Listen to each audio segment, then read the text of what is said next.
Hello subscribers, Happy New Year. This is going to be a great year for Fortaeverse.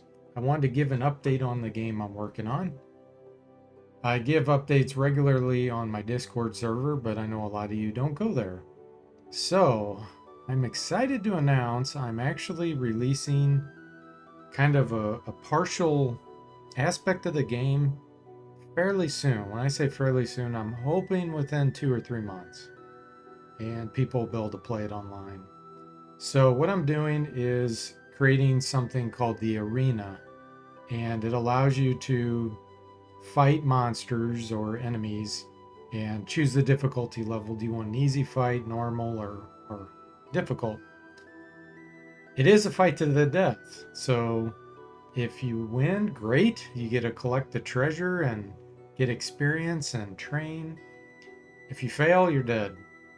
So unless you have another party or capability of resurrecting those party members, then you'll be creating a new one. So no hand holding from those regards. So let's go ahead and show you the various aspects. I'm going to go ahead and create a new party here. And let's make our first character. I'm going to do an alchemist. Synergy rating of B, so elves and alchemists work pretty well together. Go ahead and go with a conservative voice. Yes? And I'm going to put some points into intelligence. And let's boost constitution a little bit. And how about some agility? Okay, so I'm going to boost alchemy as far as it'll go. And I want to put a bunch into oratory. And we'll put some into knives. Just so he has the ability to do some weapons. Okay, and then I'll go ahead and create one more character here. Let's do ogre. Let's make him a barbarian. And simple-minded. What do you want?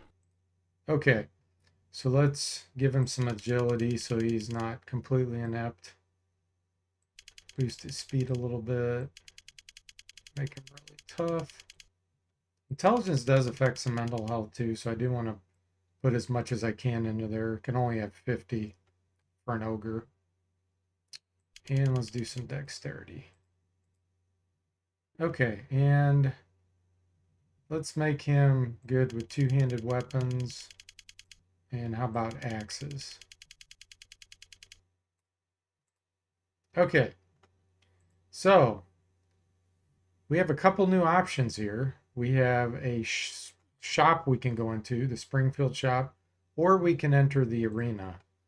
So first I'll talk about the arena.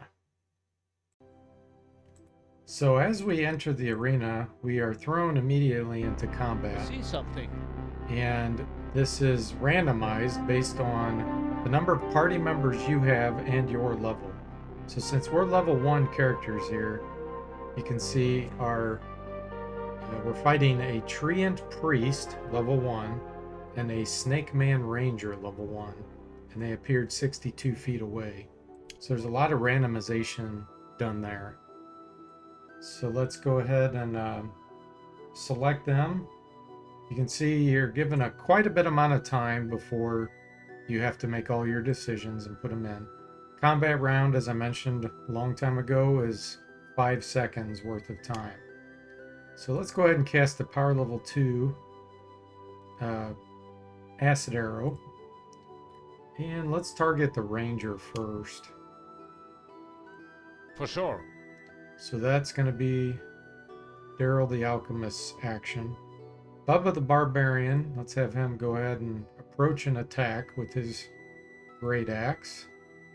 And we'll have him work against the Snake Man as well. Okay.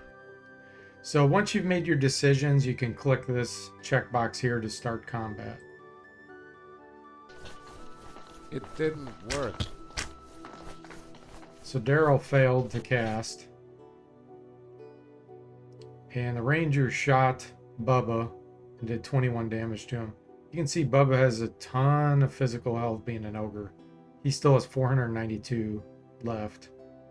So we're going to leave these actions as is. You can see they're still there. He's still targeting, and Daryl's still going to cast the spell.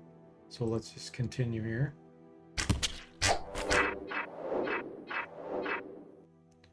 So that time we did a bit of damage. We look at our messages here. So Bubba actually hit him for 24. And Bubba took some damage too from that ranger shooting us down. Okay, let's go ahead and do it again. Oh, it looks like Bubba took down the ranger. He's gone. So now we're just focused on the priest. Okay. Of course. Looks like we hit that did some acid damage against it. So he's probably going to have a lot of health, being a treant.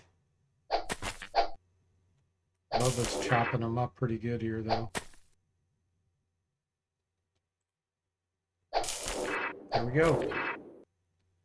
So you can see it says the party is victorious in the arena. Don't forget to search for drop treasure and stay as long as you'd like, then go back to town. So here's a button, collect treasure, makes it easy for you. You click that, and this is what we found. 38 straight head arrows, that's what the ranger had. A fishing cane, interestingly enough, which the ranger probably had. And a jug of water. 3 jugs of water. Oh, and you can see Daryl began to automatically create a potion using Hazelrig's healing potion ritual. So in the arena, when you're done fighting, you can do crafting if you'd like. I do have his skill auto use enabled, and you can see he's creating some type of potion. You can disable this auto use so that your characters won't automatically try to use various skills, but otherwise you can just let him do his thing and start crafting this potion. So that's what we do in the arena. We also got some experience. If we take a look, Daryl has 573 experience now, and Bubba has the same amount as well. And when we collected that treasure, we put it into our party inventory. That's what this is. So you can see there, these are all the items in the party inventory that we found. It looks like we also have anti-stress leather greaves,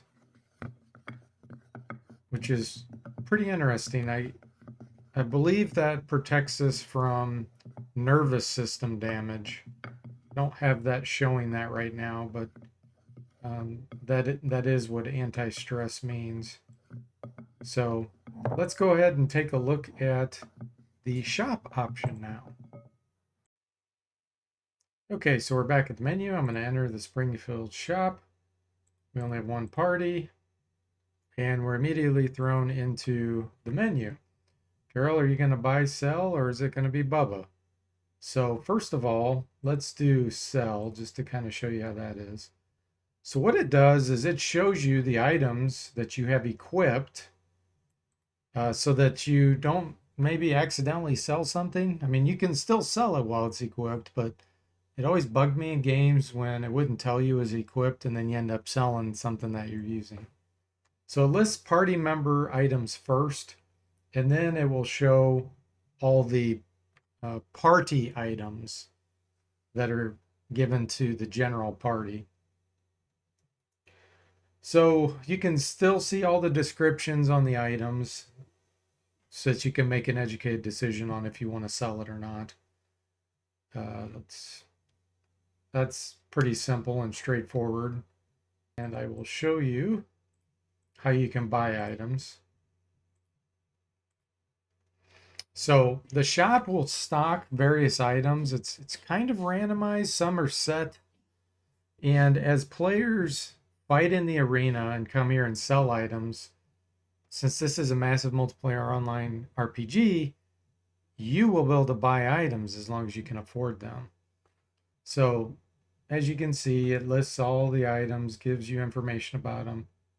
It even displays here, like this flanged flail, for example, has plus 10 to hit. Here there's a special magical item, which is plus 25 versus amphibians. That's a hand sickle made of hardened steel. Quite expensive, but you can see it invokes a spell when you hit, plus 25 damage versus amphibian. Okay, plus 10 to hit. Here we go. Here's another magical item, a flaming heavy spiked flail made of wrought iron. So wrought iron isn't exactly hard. The weapon hardness is 30. So the weapon itself will take quite a bit of damage. It has a ton of structure points, 20,000. But if you're hitting some armor that's maybe hardened steel or mithril or something else, this thing's gonna break fairly soon. So it's a reasonable price because of that, even though it does do heat damage, 8 to 10 points. So sometimes you'll find some items like that here in the shop that have a pretty cool magic effect, but it's actually reasonably priced because of what it's made of. So anyway, a big mix of things, and it won't just be weapons and armor. You'll find all kinds of magical things, food, drink, and things of that nature. So as I mentioned, I'm hoping to have this released within 2 or 3 months, depending on my workload and other things going on.